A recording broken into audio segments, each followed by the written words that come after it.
अस्सलामु अलैकुम वरहमतुल्लाहि वबरकातुहू। कामयाब शादी के सुनहरे उसूल। इमाम अहमद इब्न हम्बल रहमतुल्लाह अलैह की अपने बेटों को खुशगवार इज़्दिवाजी ज़िंदगी के लिए 10 कीमती नसीहतें।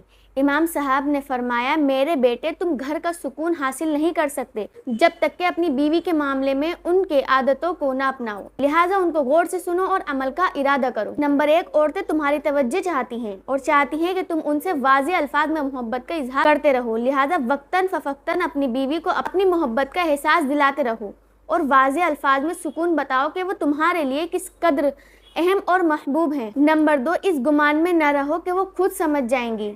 रिश्तों को इजहार की ज़रूरत हमेशा रहती है।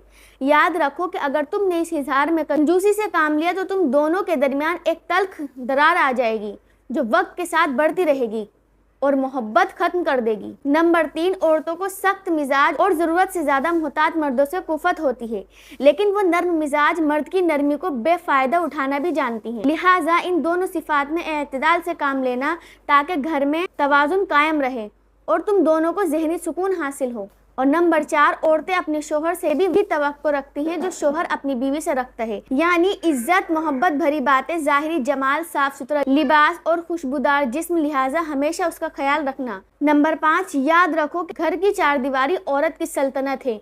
जब वो वहाँ होती है तो गोया वो अपनी मुमलिकत के तख्त पर बैठी होती है। उसकी इस सल्तनत में बेजा मुदाखलत हरगिज़ ना करना और उसका तख्त छीनने की कोशिश हरगिज़ ना करना।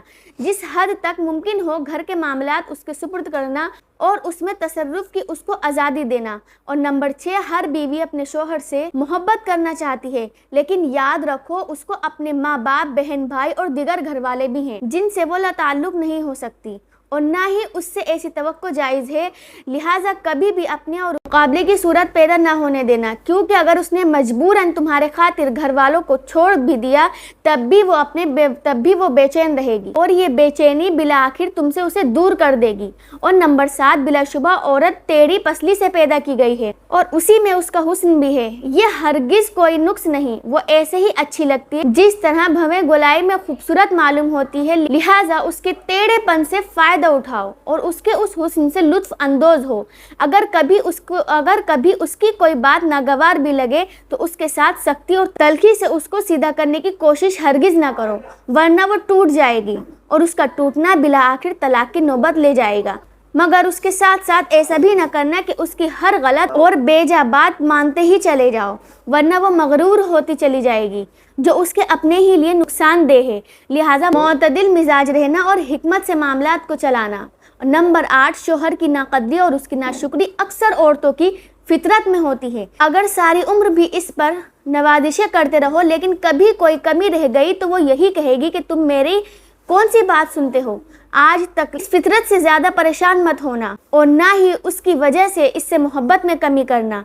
ये एक छोटा सा ऐब है इसके अंदर, लेकिन उसके मुकाबले में उसके अंदर शुमार खूबियाँ भी हैं। बस तुम इन पर नज़र रखना और अल्लाह की बंदी समझकर उससे मोहब्बत करते रहना और हुकूक अदा करते रहना। नंबर 9, हर औरत पर जिस्मानी कमज़ोरी के कुछ अय्याम आते हैं।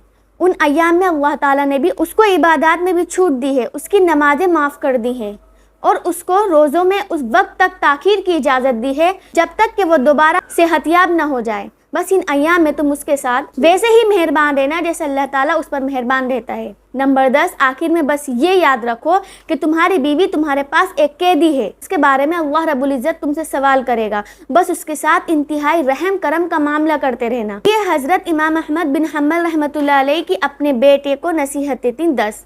तो इन नसीहतों पर हमें भी अमल करना है। मेरी तमाम मर्द हजरात से गुजारिश है कि वो भी इन नसीहतों को सामने रखते हुए अपनी बीवियों के साथ ऐसे ही हुस्न सलूकी का मामला करते रहना चाहिए। इंशाअल्लाह हमारी दुनिया भी कामयाब हो जाएगी और हमारी आखिरत भी कामयाब हो जाएगी। अल्लाह से दुआ करती हूँ कि अल्लाह ताला हमें इन 10 नसीहतों पर अमल करने की तौफीक अता फरमाए। आमीन। अस्सलामु अलैकुम वरहमतुल्लाहि वबरकातुहू।